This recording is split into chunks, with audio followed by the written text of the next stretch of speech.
ZEE5 पर पूरा episode free में देखने के लिए नीचे डिस्क्रिप्शन में दी गई लिंक पर क्लिक करें। ब्रेड रोल तो बहुत अच्छी बनी है दीदी, टू गुड। दीदी, मैं अपनी गुंजन को छोड़कर, आपको छोड़कर, अपने इस घर को छोड़कर कहीं नहीं जा रही। स्नेहा, दीदी, अब कोई फायदा नहीं है, बहुत देर हो चुकी है। स्नेहा, अब तुम 15 साल की बच्ची नहीं रही कि तुम जिद करते जाओ और हम मानते जाए। पोए आपने बनाए ना, अच्छे ही बने होंगे, ट्राई करते। मस्त दीदी। बहुत हो गया, बहुत हो गई तुम्हारी जिद, तुम्हारा बचपना। सुन रही हो तुम? समझने की कोशिश करो दीदी। नहीं समझना है हमें, तुम हमारी बात समझ रही हो? ये मजाक नहीं है स्नेहा, ये तुम्हारी जिंदगी का सवाल है। हमें अपनी सारी गलतियों के लिए माफ कर दीजिए। नहीं स्नेहा, हमारे मन में कोई मलाल नहीं है। तुम तो हमारी बहन हो। अपनी ही बहन से कोई पैर रखता है क्या? और ऐसी बहन जो माँ से ज्यादा हमसे चिपकी रहती थी, घर में, स्कूल में, हर जगह, हर समय।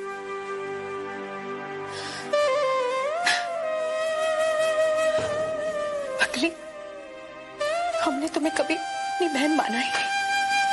हम तुम्हें अपनी बच्ची मानते थे और हमेशा हमारी बच्ची रहो। चल अब देर मत कर, अपनी साड़ी दिखा। इतनी तो तारीफ कर रही थी, अब क्या हुआ? दिखा क्यों नहीं रही है? अच्छा रुको, हम आए माँ? नहीं नहीं नहीं, हम निकालते हैं।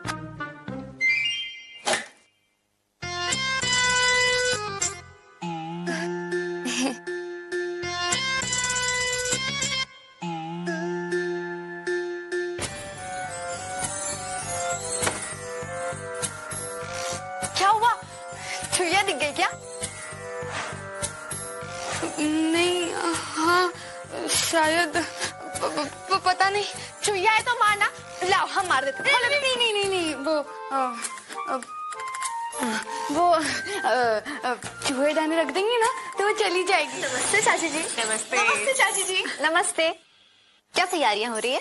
वही फेयरवेल पार्टी की। अभी देखिए ना, छाया कह रही है कि अभी साड़ी पहन ले, लेकिन अभी कैसे? अरे छाया ठीक ही तो कह रही है। चल एक बार ना साड़ी पहनने की प्रैक्टिस कर लेते हैं। साड़ी पहनकर घर में थोड़ा चल फिर ले, साड़ी पहनने की प्रैक्टिस हो जाएगी, उठने बैठने की और पल्लू संभालने के लिए। नहीं नहीं, मम्मी को आने देते हैं ना। क्या रचना, हर वक्त मम्मी मम्मी। अरे तू कोई 2 साल की बच्ची थोड़ा ही है कि मम्मी के बिना कोई काम ही नहीं कर सकती। और वैसे भी मम्मी नहीं है तो क्या हुआ, हम दोनों है ना। हाँ हाँ रचना, तुम्हारी चाचियाँ भी हैं, पहनाने में मदद करेंगी। देखा, अब तो छाया भी क्या। गुंजन से ये बात छुपाकर तुम उसके साथ ठीक नहीं कर रही हो। अगर उसे अभी इसी वक्त इस सब के बारे में पता चल गया तो, और फिर कल गुंजन का शो है। ये कैसा शो है कि तुम दीदी, बहुत ही खास शो है दीदी, और वो बच्ची सिर्फ हमारे लिए कर रही है,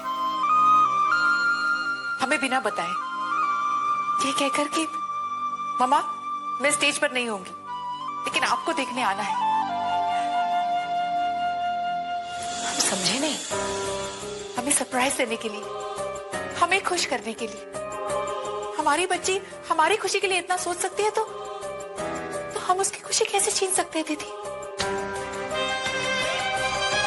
और अपना इलाज ना करवाकर, अस्पताल ना जाने की जिद पकड़कर तुम उसकी खुशी नहीं छीन रही हो। तुम मर नहीं सकती, हम तुम्हें मरने नहीं देंगे।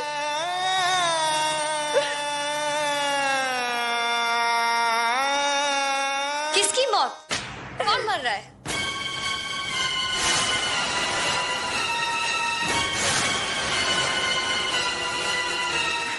अरे वो मौसी की एक दोस्त है, लास्ट स्टेज पर है बेटा। उन्हीं का किस्सा सुना रही थी तो देखो ना, खुद ही रो पड़ी। Are you sure, मामा? क्या यही बात है या कोई और बात है? एक दिन का कार्यक्रम था ना, अचानक अब ये। जी, यहाँ आकर पता चला कि स्नेहा को कैंसर है। कैंसर? जी, डॉक्टरों ने भी जवाब दे दिया है। अब ऐसी हालत में उसे ऐसे अकेले छोड़कर आना, आप समझ रहे हैं ना जी, हमारा फौरन आना क्यों मुश्किल है। और वो ये भी नहीं चाहती कि ये बात किसी को पता चले, यहाँ तक कि उसने गुंजन को नहीं बताया है। इसलिए जी, आप भी घर पर किसी को मत बताइएगा। हाँ? हाँ, नहीं बताऊंगा। बेटा, हम कल नहीं आ पाएंगे। क्यों? नहीं मम्मी, आपको कल तक वापस आना ही है। हमारी कुछ मजबूरी है बेटा। तुम एक काम करो, तुम चाची से कह दो, वो तुम्हारी सारी खरीदारी करवा देंगी। नहीं मम्मी, हम उनसे कुछ नहीं कह पाएंगे। अब बस आ जाइएगा ना। अब बाद में मौसी के पास चले जाइएगा। मम्मी। अच्छा, तुम एक काम करो, तुम चाची को फोन दो, हम उनसे बात करते हैं। नहीं ना, आप उनसे कुछ कहेंगे और ना हम। हमें माफ कर दो बेटा, हम चाहकर भी नहीं आ सकते। मम्मी प्लीज आ जाइएगा ना, हमारी फेयरवेल पार्टी खराब हो जाएगी। हमने आपसे कुछ नहीं मांगा है मम्मी। मम्मी प्लीज आप आ जाइए ना, ऐसे क्यों कर रहे हो मम्मी? रचना, हेलो हेलो। आइए, आप ही समझाइए अपनी इस जिंदी बहन को। देखो स्नेहा, तुम हाँ भी प्लीज,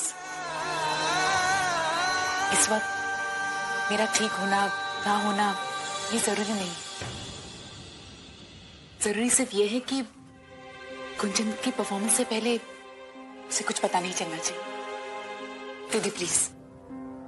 आकाश, क्या तुम ये नहीं चाहते कि मैं खुशी खुशी जाऊं? और फिर जिंदगी जीने को कहते हैं, मौत की तैयारी को नहीं।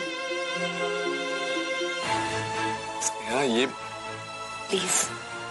लेकिन स्नेहा तुम, दीदी प्लीज प्लीज, अब तुम दोनों शुरू मत हो जाना।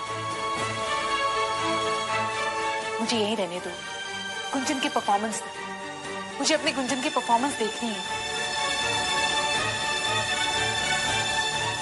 ठीक है, प्रॉमिस करती हूँ कि जैसे उसका परफॉर्मेंस खत्म हो जाएगा, मैं तुम लोगों के साथ अस्पताल चलूंगी और प्रॉपर्ली अपनी ट्रीटमेंट भी कराऊंगी।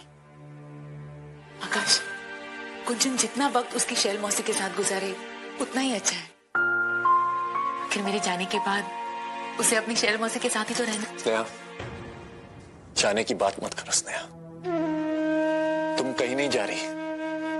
परसों तुम हॉस्पिटल जाओगी और वहां सब ठीक हो जाएगा। गुंजन बेटा, तुम अपने सारे कपड़ों की खरीदारी अकेले करती हो? स्नेहा साथ नहीं आती? नो वे, ये कोई गांव थोड़ी ना है जो मैं अकेले आ जा नहीं सकती। वैसे भी हर वक्त मम्मा के पल्लू से नहीं बनना चाहिए। और मैं बड़ी हूँ, सारे रास्ते जानती हूँ, तो मम्मा की क्या जरूरत है। इनफैक्ट कई बार ना तो उनके लिए भी शॉपिंग में कर लेती हूँ। हर जगह हर चीज के लिए मम्मा का आना जरूरी नहीं। हेलो रचना बेटा, रचना बेटा, बेटा क्या हुआ? तुम रो क्यों रही हो? हाँ? Mummy, is my bill ready? Mummy आपके बिना कुछ भी नहीं ठीक हो पाएगा। हम गए थे दुकान पर लेने, लेकिन मम्मी हमसे कुछ भी बोला या खरीदा नहीं गया। ऐसे घबराओ मत बेटा। देखो बेटा, चुप हो जाओ, शांत दिमाग से सोचो। जब मम्मी घर पर नहीं होती है तो चाची अगर मदद करे तो इसमें कोई बुराई नहीं है बेटा।